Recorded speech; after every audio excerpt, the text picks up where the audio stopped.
tiempo da perdere che nego poco, da condividere che nego un botto. Ma se mai ho pensato io mi furta, o mi tocca denunciarti per furto. Mi dico A, ti capisci B, mi dico cassi, ti capisci cainassi. E ora amore, fai cuore da mare. Non buttavi a mettere poco cagnare su cagnare. Capita il gelo fa dal cervello e ti vedrà che il mondo è più bello. Che se coi orifici e sfumature e che tutto è toppare, la sede tua paura.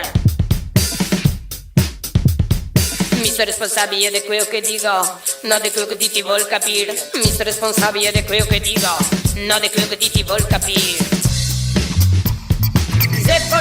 Ti sei volgare, ascolta cocco volgare vuol dire popolare. Volgo dal latino vulgus che vuol dire popolo. Dica capio invece mio perché se voglio te soffego. Te soffego monopolizzando il microfono. Ti rispondi come un citofono. Che se ti suoni il campaneo reagisse, ma se nessuno lo caga sparisse. Ti parli e non ti ascolti e non ti hai la capacità per capire che qua ognuno ha una testa, un'esperienza. Robe che non si spiega so che cosa senza che vuol coscienza o esistenza o elaborazione. La vita ti sei unico, Non l'unico, col do. mi sono responsabile di quello che dico, non di quello che ti vuol capire.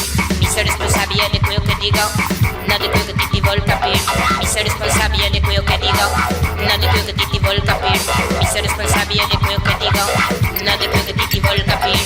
Mi sono responsabile di quello che dico, non di quello che ti vuol capire. Mi sono responsabile di quello che dico, non di quello che ti vuol capire. Empatia cosa seria? Seria una roba bella, si affussa de moda come una nuova droga, come una droga buona. Di quei che non fa mai, di quei che è legale, di quei che seria gli articoli sul giornale.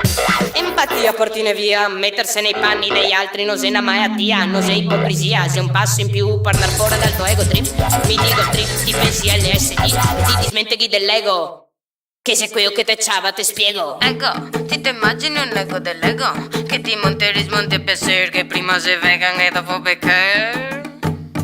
Ego, ti te immagini un ego dell'ego, un ego che ti dà tanti lunghezza, forma e dimensione. Ego, ti te immagini un ego dell'ego, tipo una roba che ti so gonfia, ecco ti te ga stufa, ti oasi dov'è? Ti oasi dov'è? Ti oasi dov'è?